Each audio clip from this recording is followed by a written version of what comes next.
What's going on, everybody? Welcome back to another edition of Living Blessed, the podcast. I'm your host, Joevan J. Palmer, and as always, we have transparent people coming on the podcast, sharing their most vulnerable moments. And I have, for the second time around again, this is the second time, the last time that y'all should hear that it's being the second time for somebody. But I have no other than, I want to call her Handsome Sage. I don't know why. But Madam Taeneka DaSean, how are you?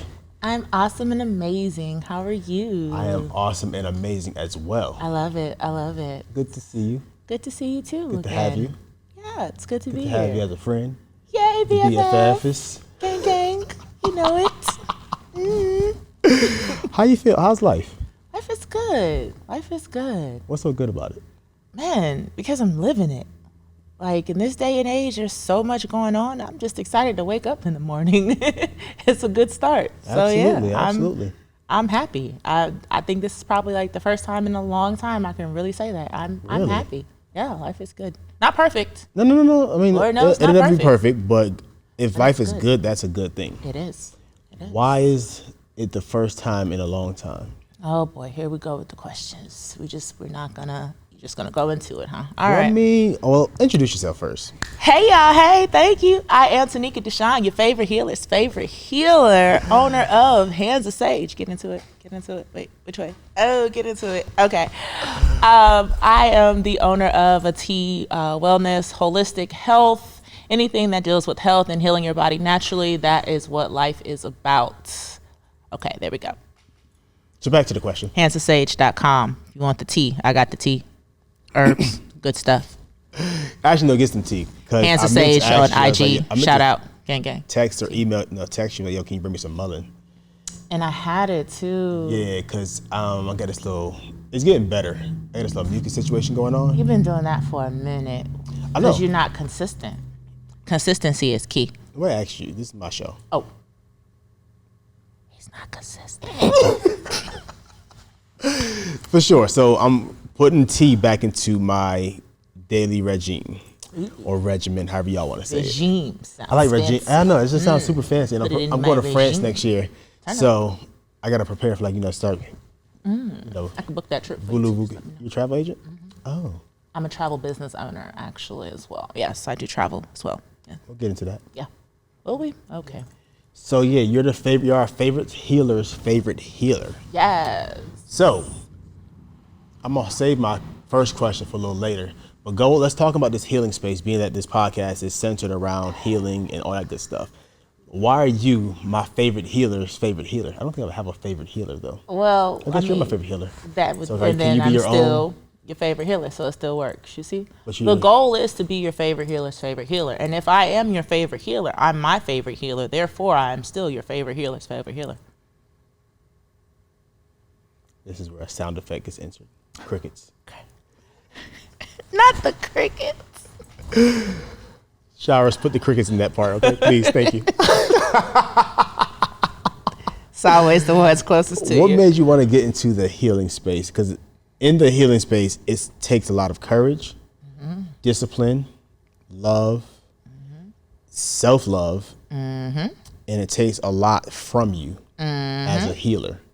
Takes a lot of prayer. A lot of prayer, a lot of discernment, a lot of better judgment for yourself and others. Yes, indeed. What makes you want to say, you know what, I want to be your favorite healer's healer? Like, why do you want to be a healer? Well, in all honesty, I think it really started when I was younger. I always wanted to be like in the healthcare field. I didn't know what I wanted to do, but I always knew I wanted to help people and I wanted to make a difference on a day-to-day basis. So when I got older and actually got into like doing nursing school and things like that, I got into nursing school and then I stopped. So I took like a class and I was like, this isn't for me. And then I did EMT and I did EMT for a while. And that was a lot of, it was more political and territorial than it was about helping people. And so I played a lot of things like in my mind as far as, well, how can I really make a difference in the community? And in the process, I had my first child at that time. And I had been battling with the doctors with him as far as whether it was asthma, allergies, we're going back and forth, they're running tests. And so there was one particular day that I went into Walgreens, and this is like my third time going into Walgreens that week. I'm exhausted. My son's been up. He's been out of school. I'm confused. Like, I don't know what to do. So I started doing research on just natural ways to heal respiratory issues. And so with that, I started kind of changing his diet, taking dairy out, incorporating ginger, taking out the steroids that they were putting in him, just switching things around. And so I found that was I was getting better results basically by doing natural things than I was from the doctor. So seeming that I already owed Sally Mae at that point, I was like, hey, why don't I go to school for it? Let's just keep it pushing. So from there, I actually went into alternative and complementary healthcare as my major and psychology as my minor. And then after that, I just kind of kept running with it. When I started learning more about the herbs, because I am a master herbalist, so I started learning about herbs, but I always had a love for tea. I drank tea as a child. Me and my BFF. What kind of herbs we're talking? They're all legal because I don't look good in orange. I look good in green though, and blue, but not orange. All my herbs are legal. Thank you very much. Continue. All right. So I always loved tea. Me and my best friend used to drink tea, watch cartoons. We never drank tea together. Oh, my other best friend. Oh, you're cheating on me. Don't tell him though. It's another best friend. Hey girl. Hey boo. She knows who she is. Hey boo. So we would do like peppermint and like red zinger. Oh, the chocolate peppermint one you have? The chocolate. You love the chocolate mint. I love that. That is like your favorite. It's only seasonal. And you try to get it in like the summertime. I'm gonna have to put like a special stash. What do you call it? When you like make it spread things like thin? ration it out? I've rationed it out. So I still have some left. Because I buy a lot when I buy some. Yes. So like I think all of my teas are pretty much Hands with Sage outside of stuff like my mom may have bought and stuff like that. But we'll work on mom next. It's okay. Yeah. But like majority of my, cause I like the loose leaf tea. Because tea is like super calming and relaxing for me, and it helps me, my digestive system and stuff like that. So it's actually a ritual for a lot of people too. Really? Just the process of, because you think about it, even with the loose herbs, you have to, it's not like a bag and you're just taking the bag, dipping it in hot water and keep it moving. The loose herbs, you got to scoop, you got to put it in your tea ball, you got to drop it in your tea ball or your infuser, you got to sit, you got to let it wait. Like you're really intentional about that time for yourself. Like, I really want this tea. Like, I really deserve this moment. I deserve this tea. I deserve what's in this cup. So it really can become a full meditation moment, a good way to start your day, a good way to end your day. Even a good way, you're feeling anxious, worried about something, make a cup of tea, because you're then putting your focus in that cup versus everything that's going on around you. That makes sense, because this morning, I was making my breakfast. I think every Monday I'm going to start fasting for personal and spiritual reasons. Stay away from you on Mondays, got it. Absolutely. Until I get this mental thing down packed. And because right now I'm like really focusing on healing my mental space.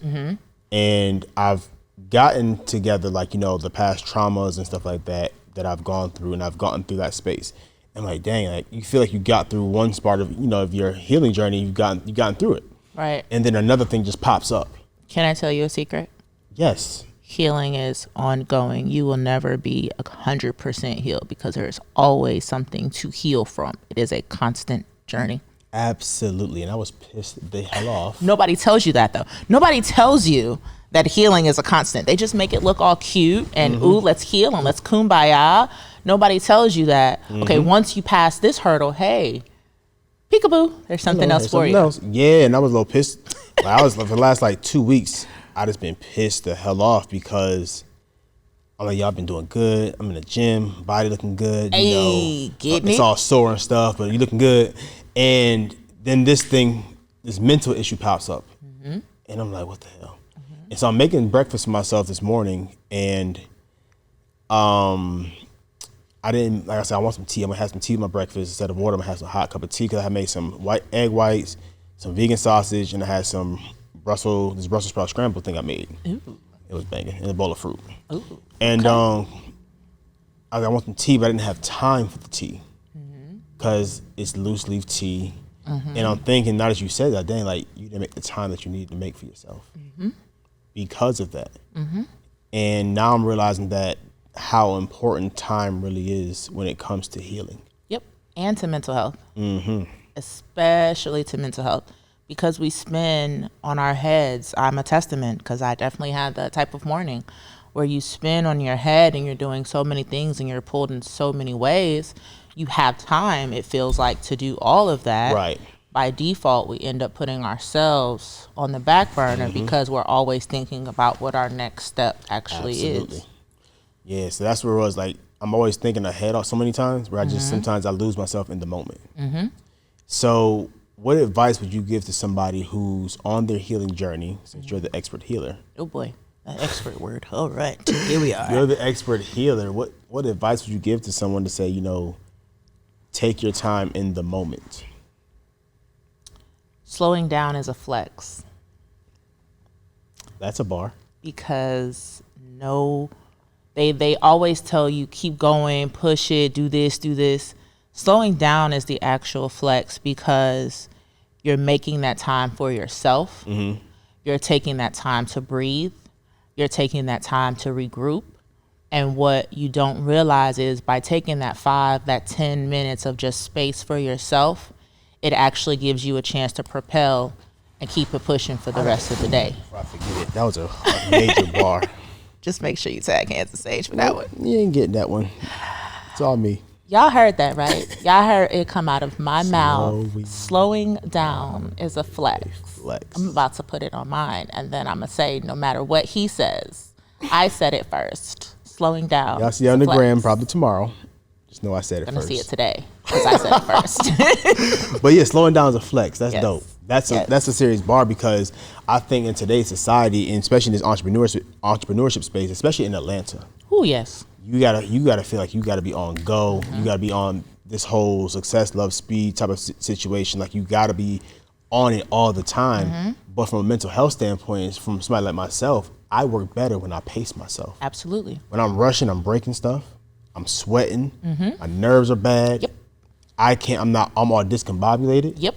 You don't even know what you've accomplished. You can't even pat yourself on the back at the end of the day, because you don't even know what you finished. You're just glad to be done. For sure. Yeah. And then when you're done, you don't even know if you're done. That part. You don't remember it. Yeah. I know there's definitely been days where I've gone over the day and been like, did I lock the door? Did I turn the stove off? Where are all my children? Are they accounted for? 1, 2, 3. Okay, they're where they're supposed to be. Got it. Yeah. So you can't, that part, which for me usually is a no. If I have to stop and say, did I? Usually, no, I didn't.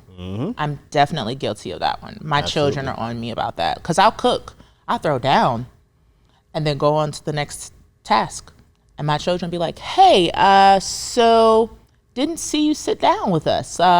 Did you maybe eat while standing up? I don't see any, there's no plate. What's going on? Like, they'll literally hold me accountable to make sure that I sit down and eat. And it's so funny because, in our days, to check our parents, in a sense, our parents were like, what? I don't have to eat. Don't tell me what to do. Stay in the child's place. That part. But I allow my children that freedom to be able to understand that it's a community and we take care of each other. I love that. So for them to tell me, hey, your mouth, there's nothing on your mouth right here. What's up? This is good. Or my son, he'll come in, you're missing out. You need to tap into this. So just to have that reminder to sit down, I should probably eat today, it's necessary. But if I was slowing down throughout the day and pacing myself throughout the day, I would be better at remembering to do things like eating. For sure. Yes. So I want to change gears a little bit. Oh boy, here we go with the gears. I like this car. The stick shift is just, all right, go ahead. Well, if you're driving a stick, you got to change gears. I knew it. And when I said it, I thought about it, but. So you set yourself up to go into gear 2. So for gear 2, gear 2, before healing, what were you? Or before the healer, hot who were you? Mess. Hot. No, I was not a hot mess. Before the healer. H-O-T mess or H-A-W-T? H-A-W-T. I wouldn't say I was a hot mess, because I believe that I have a praying grandmother and great grandmother that kept me. But before the healer, I definitely was the one that had to go through the healing. And even though as we stated earlier, the healing process is never done. Dropping some more bars. The levels, the levels of healing, were way less. I was like on level -2 before I actually decided that this is what I want to do with life. Healing is intentional. I will say that also. It's intentional. Another one. You can sit and you can say, oh, I'm not good enough. Oh, I can't do this. Oh, my business isn't working. Oh, I have no friends. Or you can be intentional and watch your words and mind your business and tend to your business and, get the things that you need to get done. So healing is intentional. To swing back around, a mess. That's what we'll go with. That'll be my final answer. Hot mess. It won't be your final answer because I might ask another question. It's never enough. Why was it such a mess?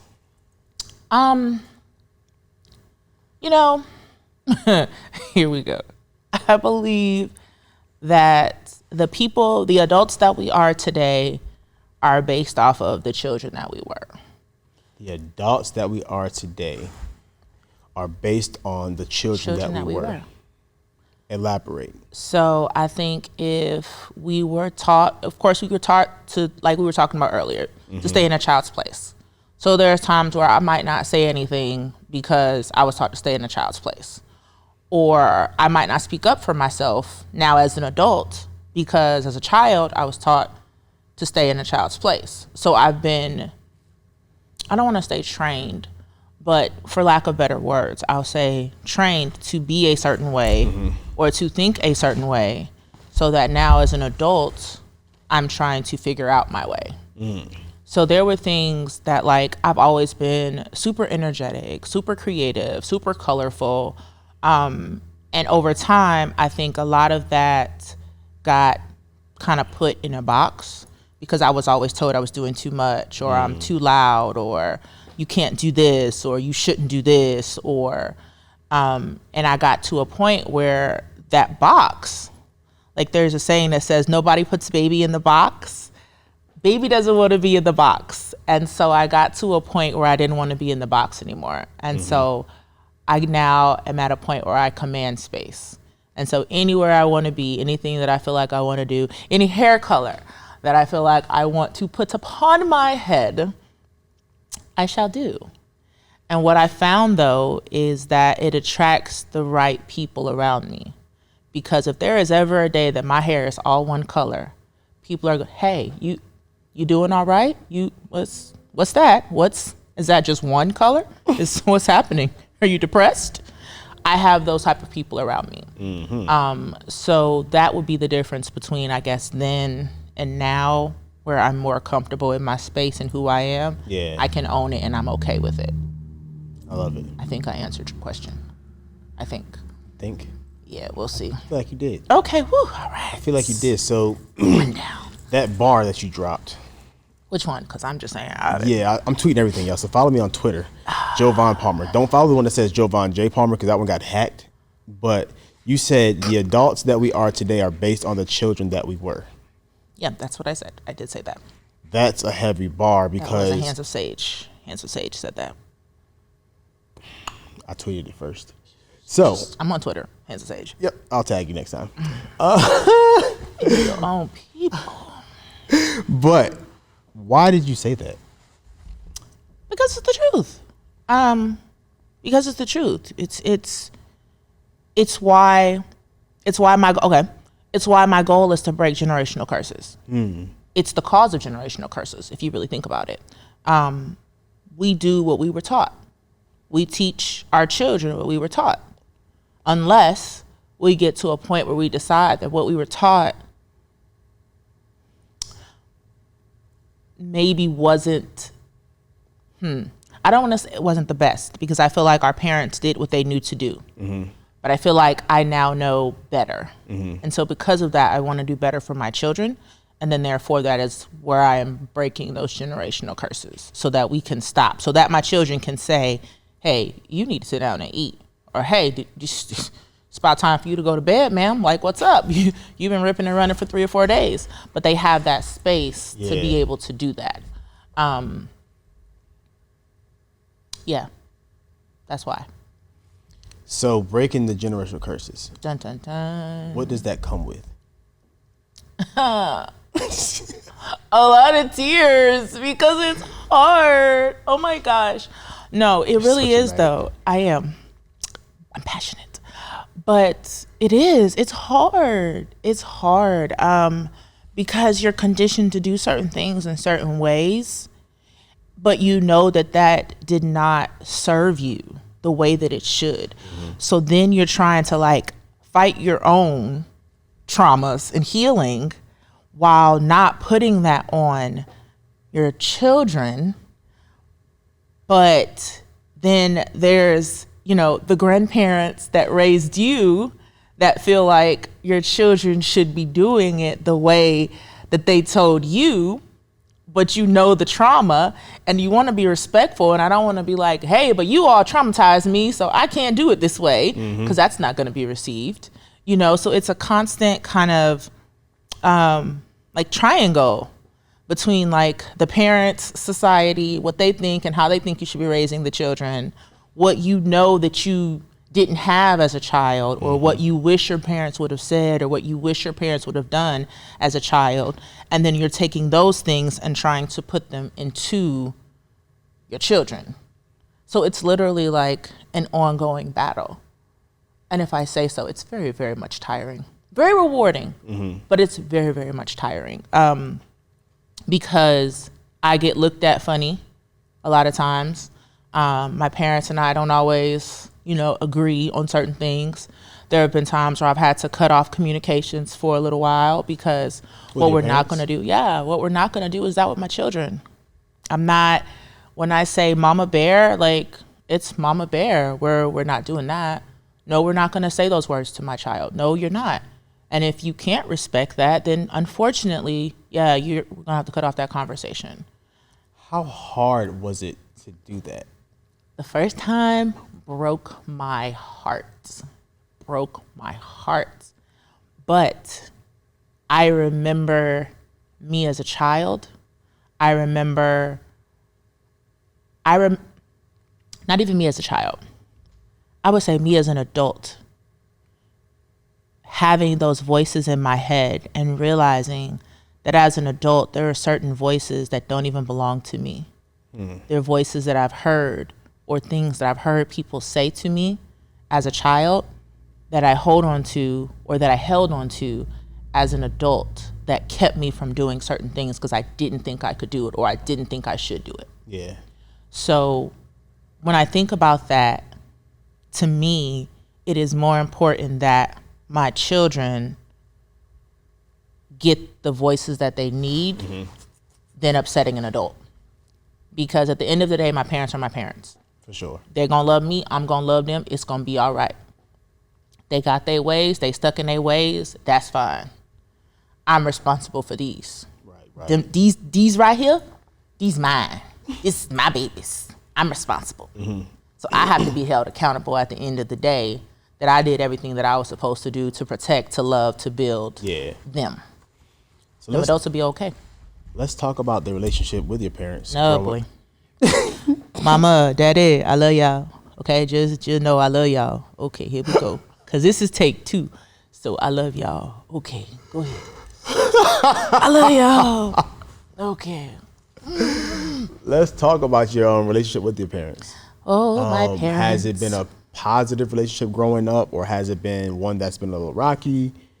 How is it? Because like you said, you're trying to break these generational curses, and of course the curses come from the people that birthed you, but it also comes from the people that birthed them as well. So it's like, it's like an ongoing thing that dates back that I think a lot of people just haven't had the opportunity to catch and say it stops with me, because our generation, our parents, they had us a little bit early. I know my parents, they had us in their late teens. I don't know if it could be the same for you right now, or somewhere with late teens, maybe early 20s, where you're still. Mine were early 20s. Yeah, or still in a sense you're still a child. You're still learning. Still Definitely learning still learning. So let's talk about the relationship that you've had with your parents growing up. I love my parents, and they're great parents. Amazing childhood. Okay, no, but really, now that they're gone. So, first of all, let me tell you. No, I'm just lying. No, I didn't have a bad childhood. I didn't have a bad childhood. I had an interesting childhood though. My father was military, is military, and so we moved around a lot. I was with my mom a lot. My parents are no longer together and have not been together since I was 12. I think I was somewhere between 10 and 12. I don't know. It gets blurry now. But they weren't together. They separated. Growing up, my father, ironically, was my best friend. Super daddy's girl. Like, whatever daddy says is the move. Like, that's it. Ma, you cool, but super daddy's, it's me and dad over here. So when my parents split up, there became more turmoil with my mother because I felt like she made my best friend leave. Being a child, not knowing anything that was going on, that was what I thought it was. And so growing up with my mother, there was always like that. We constantly bumped heads. And then there was my father who, in my mind, was just doing the best he could. He'd come along. He got to be the fun parent, Field trips. He's coming on the field trips. If I needed money, he's sending money, whatever the case may be. That's what I saw. Now, I didn't see the behind the scenes and, all the other things that may or may not have been going on, but that was what it became until I got older. And it's really interesting because through therapy, go figure, Black girl in therapy. Yeah. Shout out therapy. One time. But through therapy, it wasn't until my 30s that I realized that I had daddy issues. And my daddy issues became some of the root issues in my relationships. So one in particular was because I was a daddy's girl, I always wanted to please him. I always wanted to make sure that I was doing whatever it was to please him. So if he wanted me to go somewhere, if he wanted me to do something, schooling, whatever the case may be, if he said that's what I should do it. Yeah. When I wanted to go to military, he said no, then no, not doing military. And I was like that in relationships. Well, if he loves me, then, I'll do this. I'll go here. He wants me to move here. We're going to go live in this neighborhood that doesn't seem the safest to me. But hey, okay. Bae wants to move to the hood. Okay, here we go. Lock your doors. So through counseling and therapeutic moments, I realized that it became a cycle. Of just trying to please others without considering what actually made me happy. And that was rough. That was a really hard time because it was like all these years I thought, you see the memes and you see the posts and you're like, oh, my dad's been in my life. Oh, I don't know about that. My dad's always been around. Yeah. Oh, man, I got my dad. I know who my daddy is and everything. He got my whole face. Yes. And then to get slapped with that and that realization, and I'll never forget, my therapist, she had me write a letter to my younger self. And I ended up writing 2 separate letters to 2 different ages where, I felt like I needed to kind of address.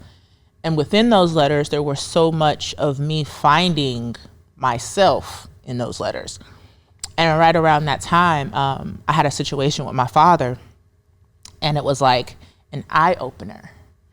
And when everything kind of, we'll call it hit the fan, if you will, I was like, oh, okay, sir, I'm going to need a break from you.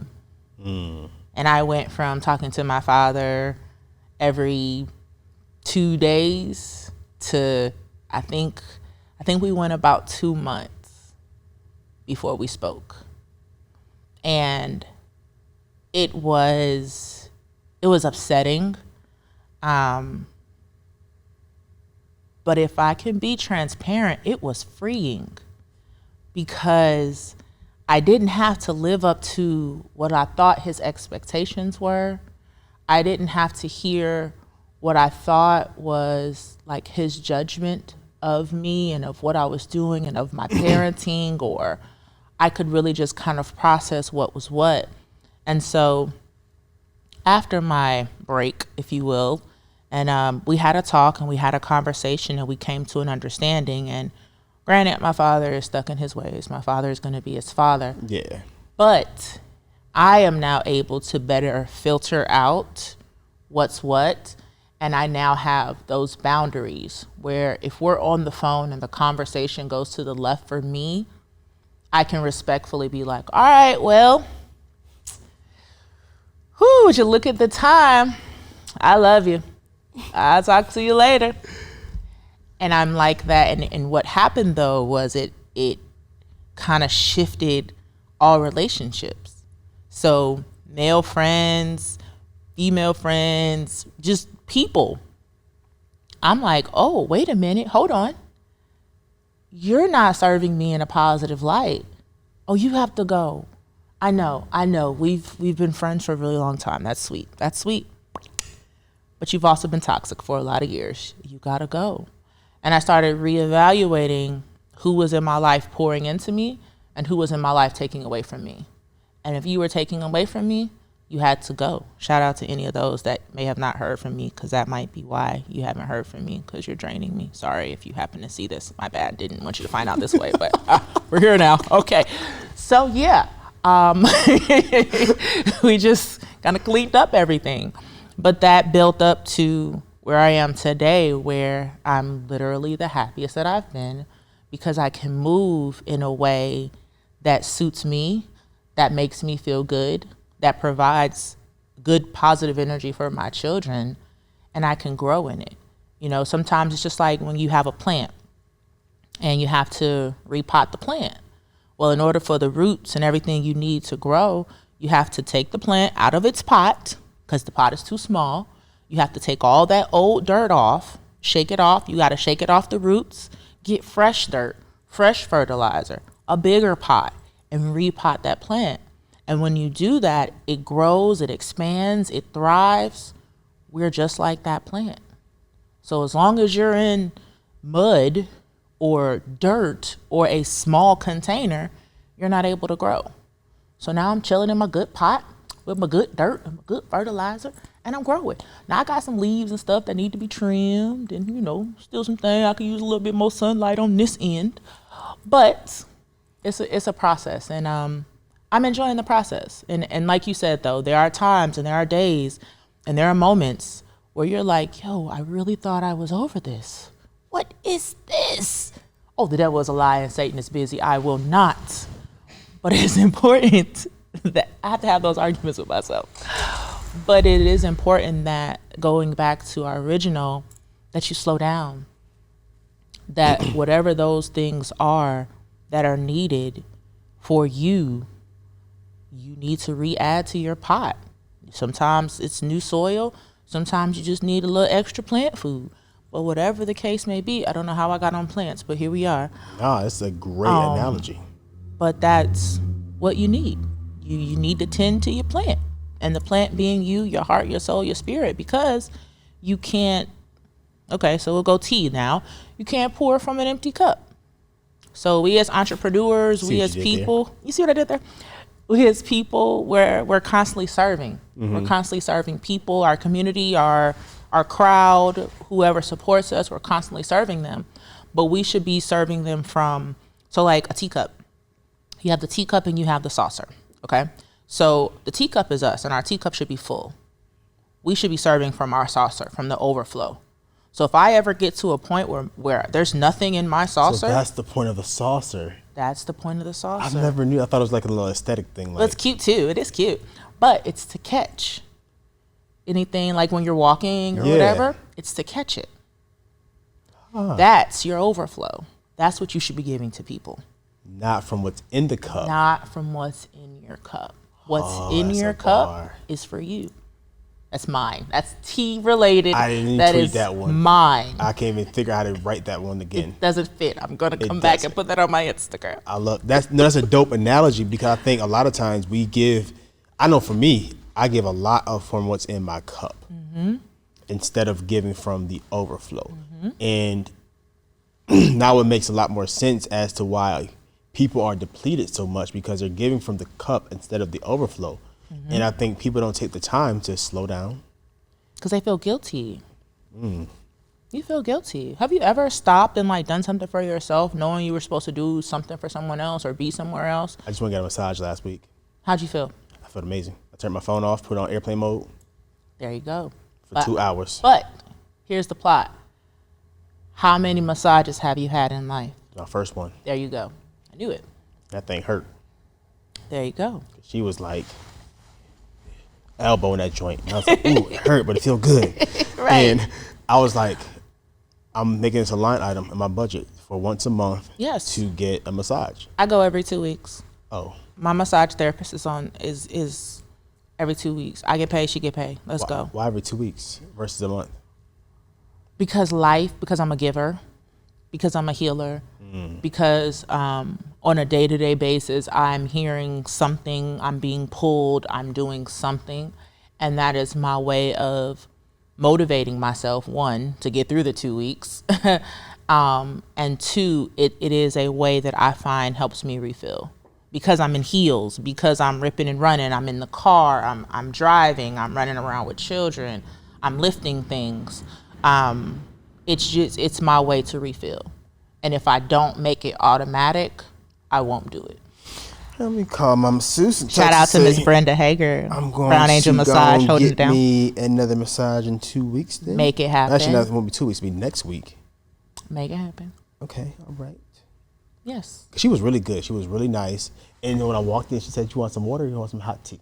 I said, let me have some hot tea. Yes. And it was like, it wasn't like the Limpton bag stuff. Okay. It was it was loose leaf tea inside like a little The triangle little thing. triangles? Yeah. Okay, because that gives it enough room to spread and to give the full benefits of the tea. So I'm okay with Maybe those. it wasn't, I'm lying. But it was still a good cup of tea. We'll take it. If it was a good cup of tea, I mean, it wasn't Hands of Sage. We'll work on that. Maybe But, you should get in these massage parlors and start saying, hey. That's an idea. That's what I do. I give ideas. I'm really good at this thing. I'm like a clarity coach. My friend, she was like, yo, your new title is clarity coach. I like that too. Clarity coach. Yeah. Yes, like what you could do is like hit up all these masseuses. No, masseuses or massage therapists, because I got corrected when I said my masseuse. She said, no, I'm a massage therapist. Yeah, because to my understanding, the masseuses them be the ones on Instagram throwing the girl leg up in the air and turning it to the side and back, flip it, rub it down. Don't know.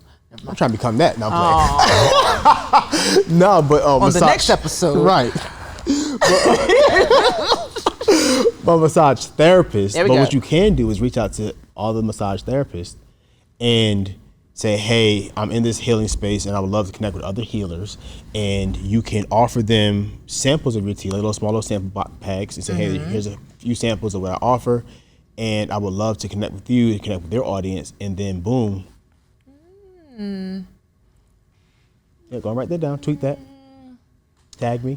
Make a note Joevan, the clarity coach. He's going to be trying to come for his 10%, but that's fine. That's He about earned 7. it. I don't take a lot. Okay, well, we give Jesus 10, so you can get 7. Yeah, Okay. Bing bong. But yeah, but it's like, I think healers should connect with other healers. No, I agree. And we should all collaborate and make sure our efforts are, being spread out. Instead of spreading ourselves so thin, Yep. we can spread the wealth around each other. And also, I think that getting around other healers, we then can help kind of service each other. Absolutely. And kind of build a safe space for each other, because no one understands us like us. Gave me an idea. Run it. Can't say it out here, but you just gave me an idea. But you should, and we should, because I've been in those spaces before, and it's unfortunate because they didn't work the way that they were supposed to work, Right. because there was the power issue. And it shouldn't be a power issue. Not at all, because my thing is everyone's good at what they're good at. Exactly. Even if somebody who makes tea. Right. I can still learn. Absolutely. I have a good IG friend, and we bounce ideas off of each other, not because we're in competition, but hey, sis, you've been doing this for a little longer, or hey, sis, you have access to this. What do you think about this? And I think we, especially as Black people, I'm going to say it, we got to get that crab bucket situation out of our mentality, because just because, like you said, just because I do tea and sis does tea, sis is not my competition. It's enough money for everybody. Sis don't know who I know. And if the goal is to heal, she's able to reach people that I can't reach. The goal is to heal people. The money will come. Absolutely. People miss that part. The money will come. If you're doing what you love and you're in your purpose and you're doing what you're supposed to do, the money will come. Abundance will come. Absolutely. But you have to get out of the mentality of, can't tell you that. Nope, can't tell you that. No. Figure it out on your own. But then there are people that aren't being served because you can't get to them. I can't get to everybody. Somebody might not like the fact that my hair might be pink, purple, blonde, blue. That's not my audience. But that might be her audience. But now I've kept information that might be beneficial to her because I feel like she's going to take from me. No. We're going to collaborate and we're going to get all the bag. So I'm a little afraid to ask this next question because you took us to such a great space. Oh, boy. And then it goes.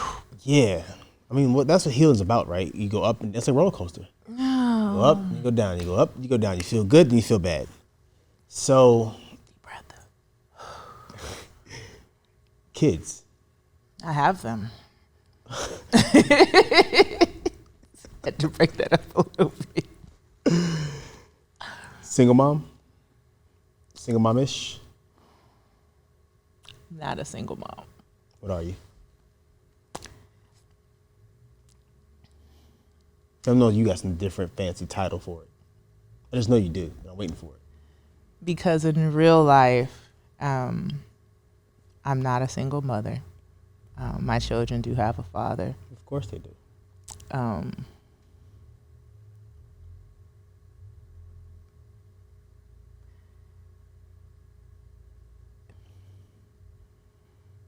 Yeah. Leave it at that? Yep. Okay. I don't know what else to say about that. All right. I also don't know when this will air, so I don't know. You got 3 weeks. Okay. Well. You got one drop today. I have 2 more people ahead of you. Make some phone calls. Okay. I don't. Time. Right.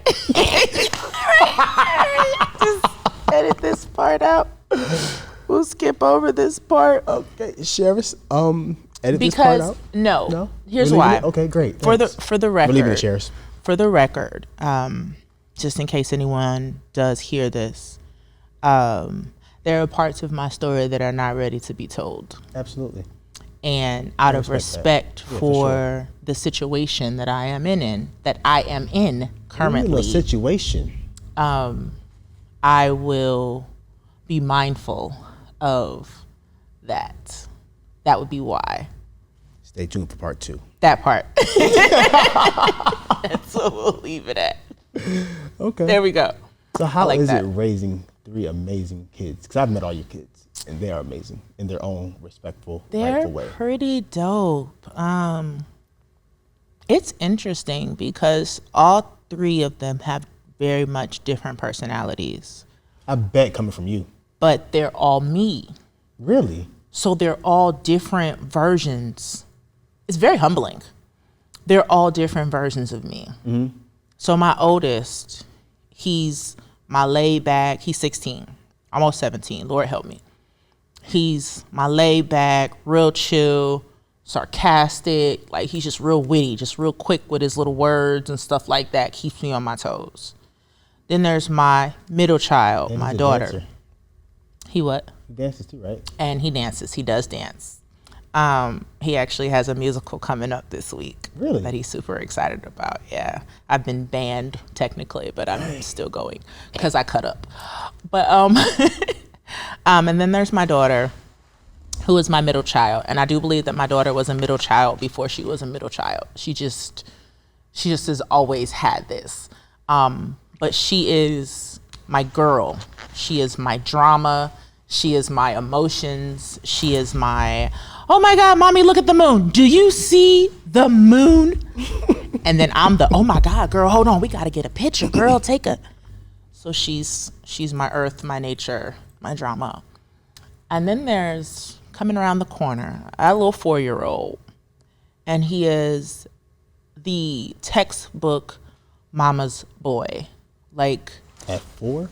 At 4, almost 5. He will be 5 in 2 weeks. He'll be 5 in 2 weeks. And if I move, he moves just like that. Like if I'm doing something, he's got to be like here. Not here, here. And then he's got to rub. Mommy, you're so beautiful. Aw. Mommy, you're so amazing. Boy, if you don't go to bed, it's 2 o'clock in the morning. Why are you over here? So he's my love bug though. He's the one that keeps me grounded. He's the one that is my reminder that when I'm having my rough days or I don't feel like I'm super adequate, he's always right there, literally and physically and metaphorically and spiritually and all of the above, to just remind me that, you know, it's okay, you're still doing a great job. And so you put the 3 of them together at any given time. It's never a dull moment. It's never a dull moment. But I'm thankful. I'm thankful because there were doctors that told me that I wasn't even supposed to have children. And so to be 3 children in the game is like, it goes back to why it means so much to me to make sure that I'm breaking generational curses. Because for 3 humans to be here that I'm responsible for, that I scientifically wasn't supposed to be able to have, they have to have a purpose. And so I'm responsible to make sure that they fulfill their purpose to the fullest. And that's literally what I strive to do. And I strive to do it in example because I don't want to be the do as I say, not as I do person. My examples do get a little gray sometimes, still a little human. But I have a relationship with them where I can be like, well, you saw what I did. That was wrong. Don't do it like that because this is what happened to me and this is why you shouldn't do it. And some people will say, you know, well, that's a lot of transparency for a child. I love it. And my thought process is, no, you need to know that mommy is human. Absolutely. And I'm growing just like you. I've never had a 16-year-old before. This is my first time raising a 12-year-old girl before. This is my first time basically raising each of them at their ages. And so like I tell them, just like you're learning, I'm learning too. My son will say all the time, well, I didn't get that when I was in 6th grade. Hey, buddy. Hey, buddy. I was still in the streets. Give me a break. I'm trying here because I had him when I was 21. I was 21. I had turned 21. And I was still modeling and club promoting and coming in at all hours of the night. Like, a bottle girl. I was little sparkling. I wasn't the sparkling girl. I don't know if we had sparkling girls back then. Huh. That's showing my age. So if I was out in the club, well, 21, I was still in school back in North Carolina. But like, what club would I have found you in? Oh man, all through the underground. I wasn't here during the underground days. Man, underground. When I came to the underground got whack. Was lit back in the day. I used to hear about it all the time, and I couldn't wait to get to Atlanta for that. Vegas nights and the underground. There was another one. Shout out to Prophecy Entertainment because we used to get down. But yeah, I don't want to go back there. It was a lot. It was a lot taking over for the 99 and the 2000. They were good times. There were times to be had, and we're thankful that we had a praying grandmother. All right, amen. Okay, now. Moving right along, because we've healed from that. However, you can catch the right song. Never mind. Anyway, moving on. Doom. Good times, though. Somebody. Good times. And that is why my son goes through some of the things that he goes through, because he looks and he's like, you didn't do that. And I'm like, bro, I wasn't there. My mom had you, son. I couldn't tell you. I was stepping over you trying to get to the bed without falling on you. That was my life for his first 4-5 years of his life. My mom had him. So That's growth in itself. How do you reconnect? How did you reconnect him back to you? Because there's times where I've seen where this never happened to me, but if your child is being raised by your mom, in a sense, essentially that child calls your mom, and does in your situation. How did you reconnect your son and disconnect him? Or if you said, you know what, I'm okay with my mom being mom to him, or did you say, you know what, I gotta disconnect him from mom to grandmom, and I'm mom? How was that for you, if you did that, or what did you do?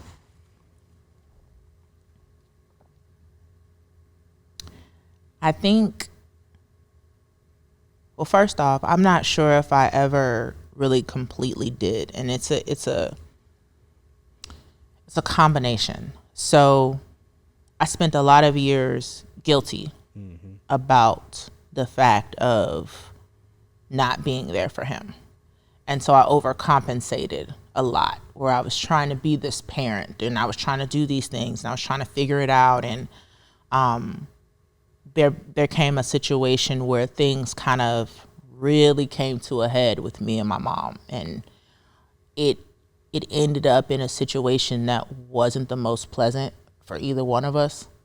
But I also, looking back, as painful as it was, it allowed boundaries to be built. I had to let go of that guilt, because at the same time, although my mom had him, in my mind, I felt like that was the best place for him to be. I knew that I was still at that time chasing after his dad and trying to not be a statistic and not be a baby mama and work things out with him. And I didn't want my baby in the hood. So, you stay here. Mama's going to go in the hood and try to work things out with your daddy. So part of me was like, I did what I thought was the best and the safest for my child. So there was that. Then when it came time to get him, if you will, there was that constant battle, because my mom was like, well, you need to do it this way. And I had to kind of decide, well, was I going to do it this way, or was I going to do it my way? And then, well, if I do it my way, is my way the right way? Because I haven't been a parent. For sure. So how does it work? Even in switching things over into the natural and doing, natural foods and taking away, certain processed foods and things like that out of his diet, that became a battle, with my mom, because it's like, well, you grew up on those things. You ate beef, you ate pork. And you turned out just fine. Exactly. But did I? Right. So even down to the foods, it became a battle. But like I said, fast forward, we had the situation, and it took a minute for us to bounce back from that. One, because I already had a relationship that was like this with my mother. And then two, he was like this with my mother. And still is. He still very much is. Because even after that situation and the boundaries were built, today I am thankful for their relationship, because when he feels like he can't talk to me, or when he feels like he, whatever wall we hit from time to time, because he's a teen and it is what it is, he has her. And I can be somewhere and hear him on the phone. Who are you talking to? Just talking to Mimi. Oh, okay, go ahead. And they can be on the phone for hours, giggling and just chopping it up. I'm appreciative of that relationship, but I had to grow and I had to heal. And a lot of it was my own guilt for not having my child. But in all honesty, knowing what I know now, I would have done it the same way. Because I was in the club, because I was out, because I was in the hood and in extended stays and living out of my car, and that was no place for my baby to be. So I don't regret that part. It goes back to, again, when we said parents were just doing the best with what we knew. I was fresh parent and wasn't sure if I even was trying to be a parent. So I was trying to navigate around that. So I think that I made the best decision that I could at that time. And then you grow from there. It's a really refreshing episode. Yes. You are a true healer. Thank you. And I say that because what you went through is something I've never gone through, but the passion, the courage, and just the way you presented the story felt good. Yay, like a good cup of tea. Like, see what I did there? get y'all some tea. The link's right here.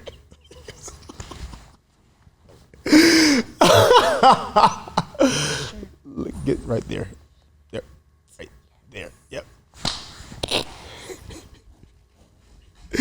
Like it was refreshing, like a nice hot cup of tea. Like Sage's Brew. Sage's Brew is a really refreshing cup of tea. Sage's Brew. It's good on the website, handsofsage.com. You done? Maybe. Okay. All right. So, forgot where I was about to go. It was refreshing. Very refreshing, yes. Like tea. Like hot tea. Hot tea. On Sunday morning. Easy like Sunday morning. This is why I don't bring my friends on the podcast. Exactly why. Never can be good quality. Serious. Good quality. No, but I think, guys, one, I like to make a disclaimer. I'm going to start with this disclaimer. This is not a substitute for therapy, guys. Ooh, no. It's not. Ooh, no, child. Find a therapist. There's 2 websites I'm going to shout out. Therapyforblackgirls.com, therapyforblackmen.org. And there's another website I'm going to shout out, but I can't shout it out just yet because we're still working on some things.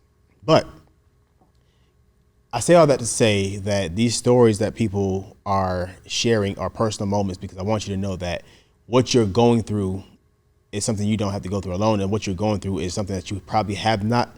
It's something that's already experienced already before. Nothing's new under the sun. Say it again. We live in a very vanity world where things are just straight up vanity. That's all. So, thank you for sharing. Thank you for being vulnerable, for having transparent, loving, and kind. So we're gonna do a quick episode sponsorship, real quick commercial. And why don't you close this out with something very bomb? Some of those bars that you got, if you got any left, so I can tweet them. It's a lot. I don't know. Well, think about it. I want to do this commercial real quick. Okay. Can I say one more thing? No, go ahead. Okay. Can I also, as I was showing my shirt, can I also just say that this was Prince on Purpose 21 on Instagram? Just saying. She ain't sponsored this episode. I know, but she might. I need some money now. I need an affiliate. Run it back. She did this thing. Yeah, there's one little dread that's just hanging. It's Hazel. It's baby Hazel. Okay, so real quick story, because everybody says that. Baby Hazel, 2019 was a really good year for me, and I wanted to lock that energy. And so I decided that I did not want to commit to a whole head. I did not want to commit to a whole head of locks yet. So baby Hazel was my great-grandmother. Yeah, my great-grandmother, amazing woman, super spunky. And so Hazel is my hair. My hair is natural up under this situation. But it's just one. And this is baby Hazel. And she holds all my good energy. Okay. So up under that toupee is one lock. It's not a toupee. I know. It's a wig though. But it's not a toupee. It's one lock. Up under here is a fro accompanied by one lock. So where's this one lock? Like, where is on your head? Where is it It's at? literally right here. It's like a rat tail, but moved over. So it sits in the corner, which is why it's always out. It's purposeful. She's always out on purpose. I love it. So she just sits off to the side, and she does her thing. Hangs out. Yep. Okay, well. I get that question often, so you know. I think I'd ask. Somebody's like, what is this thing hanging from her neck? So I think I'd ask, let people know. But I love it because people be like, hey, sis, you forgot one of your locks. You forgot to tuck that. And I'd be like, It's oh, only no, one. It's supposed to be. That's all it is. She belongs. It's like, All right, well, this episode is sponsored by the Emboldened Institute. It's the only space that I know that sends out daily messages of hope and encouragement. Listen, if you are a person who loves affirmations, sign up. Are you talking about text list? I'm totally on your text list. Word up. So, Yeah, like somewhere. bet. So if you like affirmation, text me the word affirmation to 404-476-6780. That's 404-476-6780. I send out daily affirmations 7 days a week, 365, right? 365 days a week. And if you just need a little bit of encouragement throughout your week and you say, you know what, I don't want an affirmation, I just need some encouragement. Text me the word heal to that same number, 404-476-6780. And I send out 7 days a week. message of encouragement, texting live. I respond back to, if you want to talk, you want to chat it up real quick, need a little clarity, need some coaching, hit me up. I got you. Listen, we don't have to go through this healing journey alone, because I know what it's like to try to heal on your own. I've been there. It's a deep, dark, ugly place. But when you have somebody like Madam CJ Walker, now playing, Madam Healing Walker, gang, gang, gang, gang, bang, bang.